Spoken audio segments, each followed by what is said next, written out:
Hello दोस्तों, स्वागत है आपका स्टडी सिंह के अमेजिंग। दोस्तों, आज हम बात करने जा रहे हैं मिडिवल इंडिया के बारे में। हाँ, बल्कि हम एक सीरीज़ स्टार्ट करने जा रहे हैं मिडिवल इंडिया। तो मिडिवल इंडिया की स्टार्टिंग कहाँ से होती है और हमने मिडिवल इंडिया में क्या क्या पढ़ना है, ये सब चीज़ें आपको बताएंगे। उससे पहले दोस्तों, जो भी लोग किसी भी कॉम्पिटिटिव एग्ज़ाम की तैयारी कर रहे हैं और जिन्हें एक क्वालिटी लेक्चर्स चाहिए और जो बिल्कुल शॉर्ट स्पैन ऑफ टाइम में अपना पूरा सिलेबस कवर करना चाहते हैं, उनके लिए ये वाली सीरीज़ हमने स्टार्ट की है। तो सबसे पहले आप लोगों को हमें सपोर्ट करना होगा ताकि हम इस सीरीज़ को कंटिन्यू रख सकें। उसके लिए आपको हमारे चैनल को सब्सक्राइब करना पड़ेगा, अपने दोस्तों के साथ शेयर करना पड़ेगा। हम आपको जितने भी होंगे नोट्स भी प्रोवाइड करेंगे। इसके लिए हम एक आगे चल के एक टेलीग्राम चैनल बनाएंगे और उसके ऊपर हम आप लोगों को नोट्स भी प्रोवाइड करेंगे। दोस्तों, बहुत सारे बच्चे इस बात पे कंफ्यूज रहते हैं कि आखिर मिडिवल इंडिया स्टार्ट कहाँ से होता है और एंशिएंट इंडिया कहाँ पे हमें ख़त्म करना है और मिडिवल इंडिया कहाँ से स्टार्ट करना है। तो एक सीधी सी लकीर खिंची हुई है हमारी इंडियन हिस्ट्री में, जो हमारी एंशिएंट इंडिया को हमारी मॉडर्न इंडिया से हमारी मिडिवल इंडिया से बिल्कुल अलग करती है। हमें उस लकीर को याद रखना है। तो चलिए दोस्तों, हम जानते हैं कि आखिर वो कौन सी लकीर है। जब ह्यूमंस ने एक कॉन्शियसनेस को डेवलप किया, एक सभ्यता को बनाने की उस कॉन्शियसनेस को अपने दिमाग में डेवलप किया कि इंसान वी आर सोशल एनिमल्स, हम सोशल एनिमल्स हैं और हमें साथ में रहना सही लगा। हमें साथ में रहना इसलिए सही लगा क्योंकि जितनी ज़्यादा हमारी गिनती होगी उतने हम सेफ़ रहेंगे, उतनी ही हमें सक्सेस मिलेगी ज़्यादा। तो क्योंकि हमें पता है ह्यूमंस बिल्कुल अफ्रीका से निकलकर मिडल ईस्ट में, फिर इंडिया में, फिर चाइना में, फिर यूरोप के बाकी हिस्सों में फैले। तो इस जगह से ह्यूमंस निकल के हमें बिल्कुल छोटी सी मैं आपको इंसाइट प्रोवाइड कर रहा हूँ कि ताकि आप लोगों को ये पता हो कि इंसान कहाँ से निकलकर कहाँ पर आया एज़ पर आवर हिस्ट्री और साइंस। तो दोस्तों, कहा जाता है कि इंसान जो कि पहले जैसा आज दिखता है वैसा नहीं था, थोड़ा डिफरेंट था, ठीक है, अपने करीबी रिश्तेदारों के जैसा, जैसे ओरंगुटेन या चिंपैंजी इनके जैसा था। तो इस रीजन में पाया जाता था, ठीक है दोस्तों।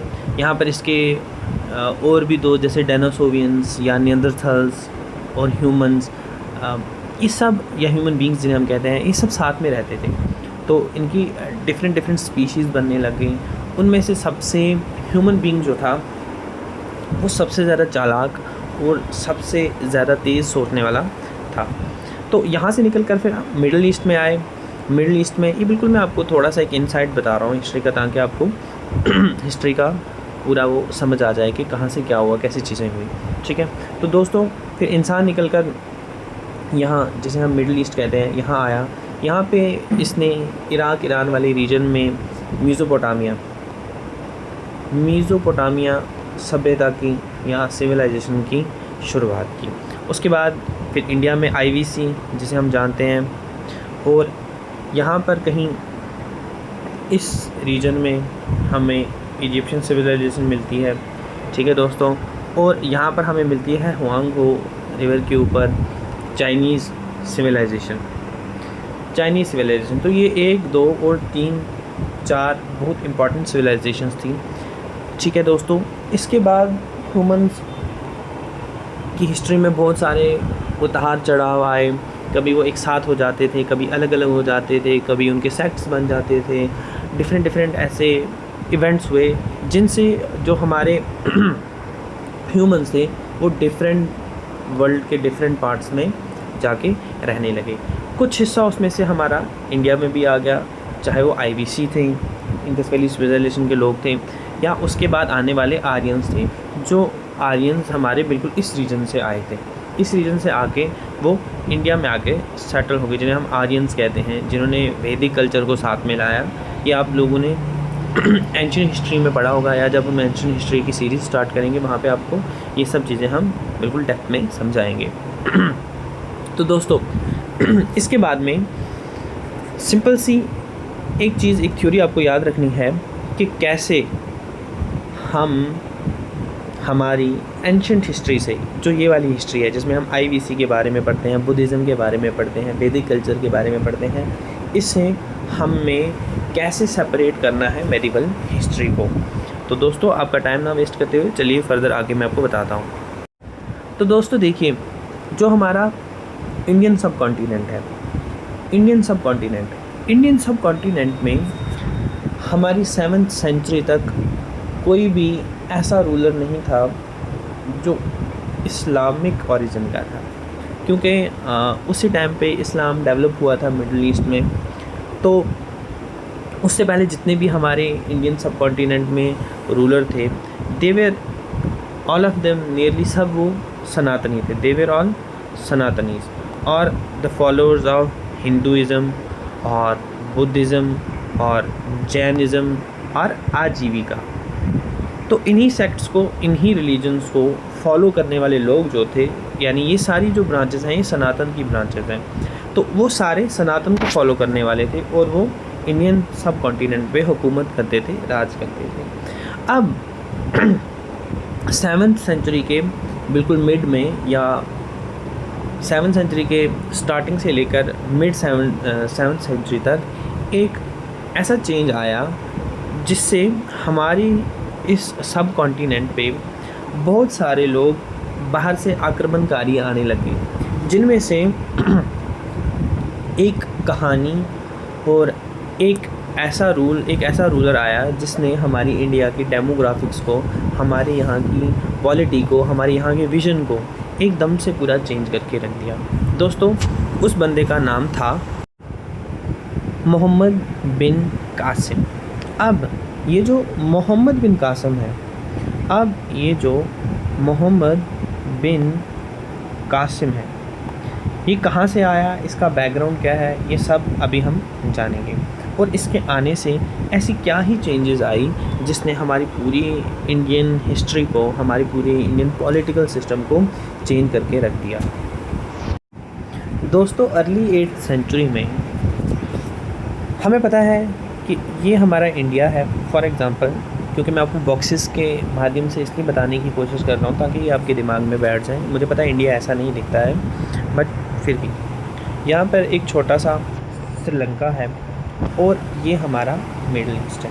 ठीक है बच्चे, तो एक कहानी ऐसी हुई कि 8th सेंचुरी के स्टार्टिंग में, हमें ये पता है कि 8th सेंचुरी के स्टार्टिंग में जो इस्लाम था वो अपने बिल्कुल राइज़ पर था।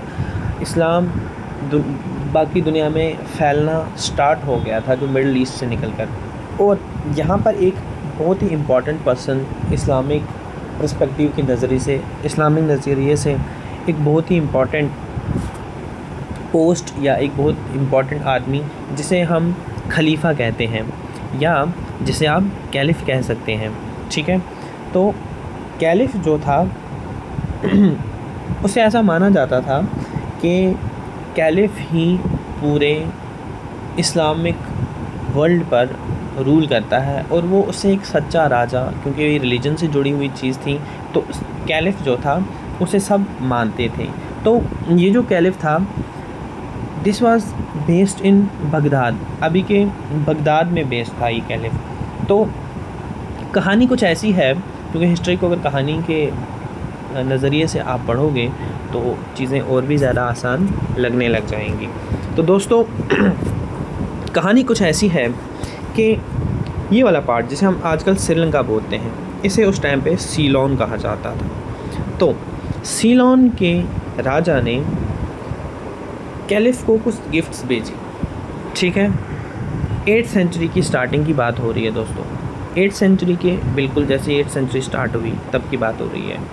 तो सीलोन के राजा ने कैलिफ को कुछ गिफ्ट्स भेजी, क्योंकि आपको पता है उस टाइम पे कोई ऐसा तो नेटवर्क था नहीं कि यहाँ से आके रेलवेज़ में या जहाज़ में चला जाता, नहीं, उस टाइम पे सारा कुछ शिप्स में जाता था। ठीक है दोस्तों, तो सीलोन के राजा ने क्या किया, कुछ गिफ्ट कैलिफ को भेजी बगदाद में। पर रास्ते में जैसे ही वो सिंध के पास पहुंचा, जैसे ही वो शिप सिंध के पास पहुंचा, सिंध के पास पहुंचने के साथ ही वहाँ पर कुछ पायरेट्स ने, जो पायरेट्स होते हैं यानी समुद्री लुटेरे, उन्होंने इस शिप के ऊपर हमला कर दिया।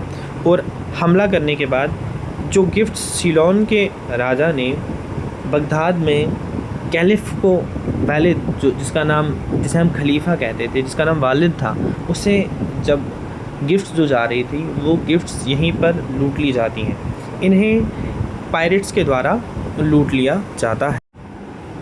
दोस्तों, यहाँ पर इस सिंध की रीजन में एक पोर्ट है जिसका नाम है Debal. You have to remember this.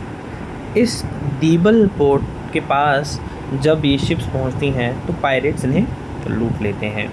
यहाँ तक का फंडा बिल्कुल क्लियर होना चाहिए हमें, क्योंकि ये कहानी हमें याद रखनी पड़ेगी, क्योंकि इसी से जब इस्लामिक रूल इंडिया में स्टार्ट हुआ, उस ही टाइम के बाद हमारा जो भारत है, जो हमारा इंडियन सब कॉन्टिनेंट है, यहाँ पे इस्लामिक रूल एस्टेब्लिश होना स्टार्ट हुआ और हमारे जो हिंदू रूलर्स थे, सनातनी रूलर्स थे, वो धीरे धीरे कम होने स्टार्ट हो गए। और यही वो टाइम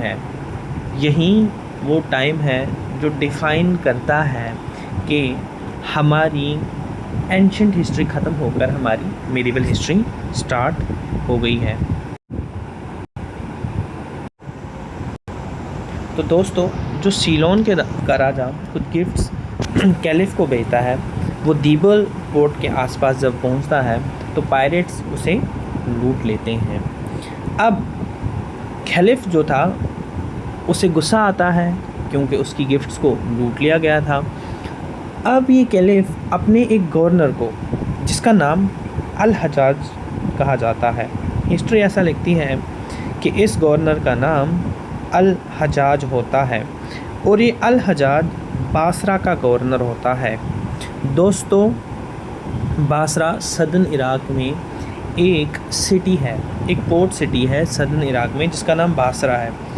उस बासरा का जो गवर्नर होता है अल हजाज, क्योंकि सीलोन के राजा जो गिफ्ट्स जो भेजी होती हैं कैलिफ, वो दीबल पोर्ट के आसपास लूटी गई होती हैं और दीबल आता है सिंध में, और सिंध में जो रूलर था उसका नाम था दहीर, और दहीर वाज हिंदू।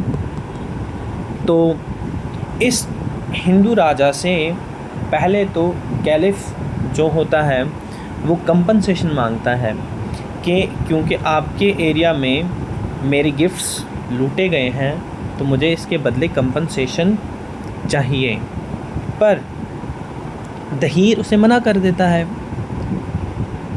इस वजह से अल हजाज को कहा जाता है कैलिफ के द्वारा कि आपने दहीर को पनिश करना है, क्योंकि उस टाइम पे कैलिफ एक बहुत बड़ी पोस्ट थी, क्योंकि ये रिलीजन का मैटर था, एक रिलीजनल पोस्ट थी, तो इस वजह से उनको बहुत ज़्यादा सपोर्ट था। तो उन्होंने अपने एक गवर्नर अल हजाज को ऐसा कहा कि आप दहीर को पनिश करिए, क्योंकि दहीर एक हिंदू रूलर था और इस हिंदू रूलर ने मना कर दिया था कंपनसेशन देने का। ठीक है दोस्तों, आगे की कहानी सुनते हैं। अब दोस्तों, ये जो अल हजाज था,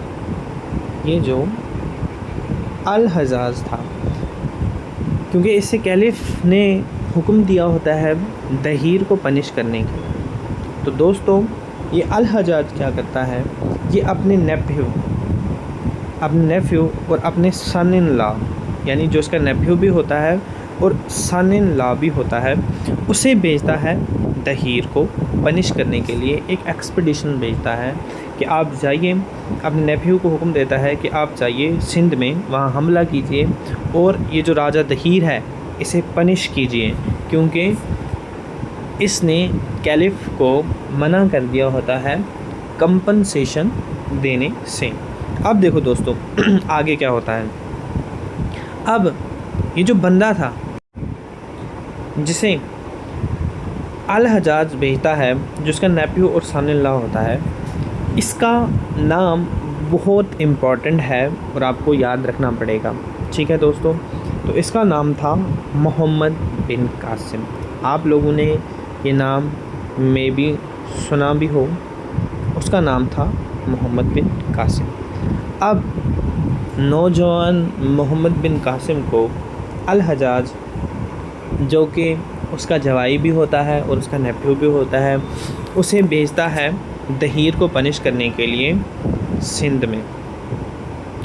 अब जब ये सिंध पहुंचता है, इससे पहले हमें ये चीज़ याद रखने की ज़रूरत है कि अल हजाज इससे पहले भी 2 एक्सपीडिशन भेज चुका होता है, लेकिन वो फेल हो गई होती हैं। थर्ड टाइम वो अपने सन इन लॉ को इस काम को करने के लिए कहता है और फाइनली 712 AD में, यानी 712 AD में वो अपने जवाई को दहीर को पनिश करने के लिए भेजता है। और अनफॉर्चुनेटली, क्योंकि हमारे इंडिया में हम पहले से ही ये हमारी मेंटालिटी रही है कि हम हमेशा कास्ट में वगैरह वगैरह चीज़ों में उलझे रहे और फॉरेनर्स ने आके हम पर भी कर लिया। तो दहीर जो था, इसकी मदद किसी ने भी नहीं की, किसी भी आस पड़ोसी जो जितने भी किंगडम थे, किसी ने इसकी मदद नहीं की। और जो सिंध था, इट फेल, जिसे हम कह सकते हैं फॉल ऑफ सिंध। तो सिंध जो है ये गिर गया। यहाँ पर हिंदू रूल से मुस्लिम रूल कायम हो। अब हिंदू रूल हटने से और मुस्लिम रूल के आने से यहाँ पर बहुत सारी चीज़ों में चेंज आया। हम वन बाय वन करके उन चीज़ों को समझने की कोशिश करते हैं दोस्तों। क्योंकि सिंध में हिंदू रूल था, तो हिंदूज़ में कुछ ऐसा कोई रूल नहीं था, या सनातन में कोई ऐसा रूल नहीं था कि अगर कोई एक रिलीजन का है वो दूसरे रिलीजन के ऊपर इसलिए टैक्स लगा दे, उसकी वजह सिर्फ ये हो कि वो दूसरे रिलीजन का है। ऐसा पहले कभी इंडियन सब कॉन्टिनेंट पे नहीं हुआ था। लेकिन अरब्स के आने से चीज़ें चेंज हुई। और जो एडमिनिस्ट्रेशन में सबसे पहला चेंज जो था वो यही था कि सबसे पहले हमारे इंडिया में जिज़िया इम्पोज़ किया गया। तो यू हैव टू रिमेंबर, कभी कभी ये क्वेश्चन भी डायरेक्टली पूछा जाता है कि who was the first person to impose jizya in Indian subcontinent. तो आपको याद रखना पड़ेगा मोहम्मद बिन कासिम। मोहम्मद बिन कासिम ही वो पहला बंदा था जिसने इंडियन सब कॉन्टिनेंट के ऊपर जिज़िया इम्पोज़ किया था। अब क्योंकि मोहम्मद बिन कासिम और जिज़िया का क्या मतलब है, पहले हम इस टर्म को समझने की कोशिश करते हैं कि if you are living in a region जहाँ पे इस्लाम का रूल है और आप उस रीजन में रह रहे हो, तो you have to convert. Simple सी बात ये है कि अगर आप उस रीजन में रह रहे हो और वहाँ पे इस्लाम का रूल है, तो यू हैव टू कन्वर्ट। और अब अगर आप कन्वर्ट नहीं करना चाहते, if you want to continue your religion, then आपको उसके लिए एक टैक्स पे करना पड़ेगा। अगर आपको अपना रिलीजन कंटिन्यू करना है, एक इस्लामिक एरिया में रह के, एक इस्लामिक रूल्ड स्टेट में रहकर अगर आपने अपना रिलीजन कंटिन्यू करना है, कन्वर्ट नहीं होना है, तो आपने एक टैक्स पे करना है, जिस टैक्स को कहा जाता है जिज़िया। तो इस जिज़िया को इम्पोज़ किया गया मोहम्मद बिन कासिम के द्वारा। अब जो लोग इस जिज़िया को देते थे उन्हें कहा जाता था ज़िम्मी। You have to remember this term also, dhimmis. अब ये ज़िम्मीज़ का मतलब होता है ये एक ऐसी टर्म है जिसमें हम कहते हैं ज़िम्मा कि हाँ मैं तुम्हारे हवाले हूँ। ज़िम्मीज़ मीन्स के अब ये इस्लामिक रूल इनकी प्रोटेक्शन करेगा, क्योंकि ये टैक्स दे रहे हैं तो अब ये इनकी प्रोटेक्शन करते थे। तो सबसे बड़ा जो एडमिनिस्ट्रेशन में रूल आया, जो सबसे बड़ा चेंज हमें देखने में मिला, वो ये था कि जिज़िया इम्पोज़ किया गया। जो दूसरा सबसे बड़ा चेंज आया इससे, वो ये था कि इक़्ता सिस्टम, इक़्ताज़ यानी डिस्ट्रिक्ट्स, जो डिस्ट्रिक्ट्स थे ये इंट्रोड्यूस किए गए। अब ये इक़्ता सिस्टम क्या है? मान लेते हैं ये एक पूरा सिंध है, इस सिंध को छोटे छोटे हिस्सों में डिवाइड किया गया, जिन्हें एक इक़्ता का नाम दिया गया, यानी दिस इज़ वन इक़्ता, जिसे हम डिस्ट्रिक्ट भी कहते हैं। तो दोस्तों एक छोटा सा जो डिस्ट्रिक्ट है, इस डिस्ट्रिक्ट को एक मिलिट्री ऑफिसर को दिया जाता था। अब ये वहाँ पे जो मिलिट्री ऑफिसर होता था, ये वहाँ पे अपने ट्रूप्स भी मेंटेन करता था, यानी आर्मी भी अपनी मेंटेन करता था, और यहाँ से टैक्स भी लेता था। इस टैक्स का कुछ हिस्सा वो ऊपर जो मेन एडमिनिस्ट्रेशन होती थी, जैसे इस केस में मोहम्मद बिन कासिम था, तो मोहम्मद बिन कासिम को टैक्स का कुछ हिस्सा मिलता था, यानी गवर्नमेंट को मिलता था। कुछ हिस्सा ये जो इक़्ता सिस्टम में मिलिट्री ऑफिसर होता था ये अपने पास रखता था। अब इस टैक्स में से ये ट्रूप्स बनाता था, ट्रूप्स को मेंटेन करता था, और जब भी ज़रूरत पड़ती थी, जब भी गवर्नमेंट को, जब भी स्टेट को ज़रूरत पड़ती थी, कोई भी मुश्किल होती थी, तो ये अपने ट्रूप्स भेज दिया करते थे। This is how iqta system work. और इस इक़्ता सिस्टम को इंडिया में अरब्स ने ही इंट्रोड्यूस किया था। जो तीसरा एक बहुत ही इम्पॉर्टेंट इवेंट हुआ, वो ये था कि स्लेवरी फॉर्मली इंट्रोड्यूस हो गई इंडिया में। Slavery was formally introduce to India, यानी इस्लामिक रूल ही स्लेवरी को इंडिया में लेकर आया। तो ये तीन चीज़ें हमें जो बहुत इम्पॉर्टेंट है याद रखने के पर्सपेक्टिव से, पहला तो जिज़िया, दूसरा स्लेवरी सिस्टम, और जो हमने इक़्ता सिस्टम पढ़ा, ये तीनों चीज़ें बहुत इम्पॉर्टेंट है याद रखने के लिए कि अरब्स ने क्या इम्पैक्ट क्रिएट किया।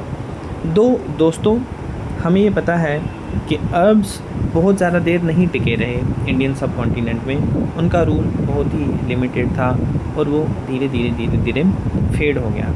लेकिन उन्होंने एक ऐसा बीज बोया जिसने आने वाले टाइम में इंडिया में सबसे पहले जो इस्लामिक सेटलमेंट्स थी वो अरब्स ही लेकर आए, और अरब्स ने ही इस इस्लाम को इंडिया में स्थापित किया। दोस्तों लेकिन कुछ ऐसी चीज़ें हुई जिससे इनका रूल ज़्यादा देर नहीं चल पाया। हम आगे हिस्ट्री में पढ़ेंगे कि जो टर्क्स थे, टर्क्स का रूल बहुत पावरफुल था और वो लॉन्ग लास्टिंग था, पर इनका रूल इतना ज़्यादा लॉन्ग लास्टिंग नहीं था। जो मोहम्मद बिन कासिम था, उसने बिल्कुल कम टाइम में, मोहम्मद बिन कासिम ने बहुत ही कम टाइम में पूरे सिंध पे कब्ज़ा कर लिया था, क्योंकि सबसे पहले उसने दहीर को मारा और दीबल पे कब्ज़ा कर लिया। जो मैंने आपको बताया था, दीबल वाज पोर्ट सिटी, जहाँ से सीलोन के राजा ने जो गिफ्ट्स भेजी थी वो पायरेट्स चुरा के ले गए थे। उसके बाद में इसने मुल्तान के ऊपर बहुत जल्दी कब्ज़ा कर लिया, और फिर उसके बाद ब्रह्मनाबाद में भी। तो इन तीनों जगहों पे इसने बिल्कुल शॉर्ट टर्म में कब्ज़ा कर लिया। लेकिन अरब ज़्यादा देर इसलिए नहीं टिक पाए क्योंकि इतना सब करने के बाद भी जो कैलिफ था उसने ऑर्डर दे दिया कि मोहम्मद बिन कासिम को मार दिया जाए। Actually Muhammad bin Qasim was put to death by caliph के ही कहने पे इतना सारा झमेला किया, यहाँ पर आके इंडिया में इस्लाम को नाफिज करने का या इस्लाम को स्थापित करने की कोशिश की। इतना सब करने के बाद भी कैलिफ ने मोहम्मद बिन कासिम को ही मरवा दिया। कुछ और भी फैक्टर्स थे जिन वजह से ये अरब्स का रूल ज़्यादा देर इंडिया में नहीं टिक सका, क्योंकि दोस्तों जो सिंध था ये बगदाद से बहुत दूर था। ये बगदाद से बहुत दूर था, क्योंकि बगदाद में मैंने अभी आपको कहा कैलिफ जो था वो बगदाद में ही रूल करता था, वो बगदाद में ही उसकी सिटिंग थी। तो ऐसा बहुत मुश्किल था कि उस टाइम पे, क्योंकि कम्युनिकेशन इतना स्ट्रांग नहीं था, साधन इतने नहीं थे आने जाने के, तो एक टाइप का ये बहुत लंबा कम्युनिकेशन रूट बन गया और बहुत मुश्किल था इसे लंबे समय तक ऐसे ही कायम रखना। तो इस वजह से जो था सिंध में से अरब्स का रूल धीरे धीरे वैनिश हो गया। एक और इसका कारण ये था कि खिलाफत की लड़ाई, यानी खलीफा कौन बनेगा, हु विल बिकम कैलिफ। क्योंकि ये लड़ाइयाँ होती रही, इस वजह से किसी ने भी सिंध के ऊपर ज़्यादा ध्यान नहीं दिया। इस वजह से धीरे धीरे सिंध के ऊपर से अल्टीमेटली अरब्स का रूल ख़त्म हो गया। क्योंकि जो सिंध का एरिया था, एक और इसमें एक ही रीज़न हम ऐड कर सकते हैं कि यहाँ पे कोई ज़्यादा उपजाऊ ज़मीन नहीं थी, कोई इतना ज़्यादा मेटल नहीं था, कोई इतनी ज़्यादा रिसोर्सेज नहीं थी। क्योंकि यहाँ पे रिसोर्सेज नहीं थी तो इसलिए कैलिफ ने इसके ऊपर ज़्यादा ध्यान नहीं दिया। इस वजह से धीरे धीरे सिंध में से जो है अरब्स का रूल ख़त्म हो गया। दोस्तों, चाहे ये बिल्कुल शॉर्ट टर्म के लिए ही रहा हो, लेकिन इसने इंडिया के ऊपर एक युग को, एक एज को ख़त्म करके एक नई एज की शुरुआत कर दी थी। क्योंकि इंडिया में इतनी सेंचुरी से, हमेशा से, पहले से, from the beginning Hindu rule, Sanatan rule रहा था। लेकिन इस एक इवेंट से, अरब्स के इंट्रोडक्शन से इंडियन सब कॉन्टिनेंट पे कहीं ना कहीं जो ये मुस्लिम रूल था ये धीरे धीरे ग्रो होने लगा। चाहे बाद में अरब्स का रूल ख़त्म हो गया, लेकिन मुस्लिम रूल कभी ख़त्म नहीं हुआ। Muslim rule stayed there. उसके बाद अलग अलग रीजन से और भी लोग आए जिन्होंने इंडिया को कैप्चर किया और यहाँ पे अपनी हुकूमत चलाई, लेकिन स्टार्ट यहीं से हुआ। इसके अलावा और भी बहुत सारे फैक्टर्स हैं या और भी बहुत सारे इम्पैक्ट्स हैं, जैसे एजुकेशन का। एजुकेशन सिस्टम चेंज हो गया हमारे यहाँ पे इंडिया में अरब्स की आने की वजह से। Exchange of knowledge, exchange of matric system हम कैसे मापते थे, कुछ चीज़ें वो इंडिया से ले गए और कुछ चीज़ें हमें अरब से मिली, जैसे मैट्रिक सिस्टम या अरब न्यूमेरल्स हमने एक्सचेंज किए, या मैट्रिक सिस्टम या बुक्स जैसे आर्यभट्टा की सूर्य सिद्धांत, इसे अरब्स ले गए, वहाँ पे उन्होंने इनको स्टडी किया। उसके बाद में बहुत सारे मुस्लिम फ़िलासफ़र पैदा हुए, मुस्लिम साइंटिस्ट पैदा हुए जिन्होंने अर्थ को स्टडी करना स्टार्ट किया, पर वो सारी नॉलेज उन्होंने इंडिया से ही ली थी। और ये इस वजह से हुआ क्योंकि अरब्स ने इंडिया के ऊपर काबू कर लिया था। तो दोस्तों, ये थी आज के इस लेक्चर की कहानी, जहाँ मैंने आपको ये बताया। हम जल्दी से सारा कुछ एक बारी दोबारा से रिवाइज़ कर लेते हैं। मैं एक कहानी के माध्यम से जल्दी से बताने की आपको कोशिश करता हूँ कि इंडिया में सनातन का रूल था, हिंदू रूल था, लेकिन जैसे ही मिडिवल हिस्ट्री हमारी स्टार्ट होती है तो सबसे पहले हम देखते हैं कि वो स्टार्ट ही ऐसे होती है कि मुस्लिम रूल इंडिया में आता है। इसके लिए हमें पता है सीलोन के राजा ने कुछ गिफ्ट भेजी थी कैलिफ को, और बीच में ही वो पायरेट चोरी कर लेते हैं। और जो वहाँ का राजा था उसे कंपनसेशन मांगी जाती है दहीर से, पर वो नहीं देता। फिर कैलिफ अपने गवर्नर अल हजाज को कहता है और अल हजाज फिर अपने नेफ्यू और सन इन लॉ जो होता है उसे भेजता है मोहम्मद बिन कासिम को, और फिर वो दहीर को मार देता है। और ऐसे ऐसे करके यहाँ पर मुस्लिम रूल स्टार्ट हो जाता है। तो this was all about our first lecture. तो उम्मीद है आपको ये लेक्चर अच्छा लगा होगा। हम और भी तैयारी करेंगे और अच्छे से कोशिश करेंगे वीडियोस बनाने की, ताकि आपको अच्छा कंटेंट मिले। और हम ट्राई कर रहे हैं कि हम जल्दी से जल्दी नोट्स बनाकर, बिल्कुल शॉर्ट नोट्स जो आप इतना सब पढ़ते हैं उसको कैसे ही आप कुछ सेकंड्स में रिवाइज़ कर लें, उसके लिए हम नोट्स बनाने की भी हमारी टीम जो इस पे काम कर रही है। आपको जल्दी ही आपको ये टेलीग्राम पे मिलेंगे। तो दोस्तों आज के लिए इतना ही। तो उम्मीद है आपको लेक्चर अच्छा लगा होगा। प्लीज़ सब्सक्राइब एंड शेयर, ताकि हमें स्ट्रेंथ मिलती रहे, ताकि हम वीडियो को कंटिन्यूस कर सकें। थैंक यू दोस्तों।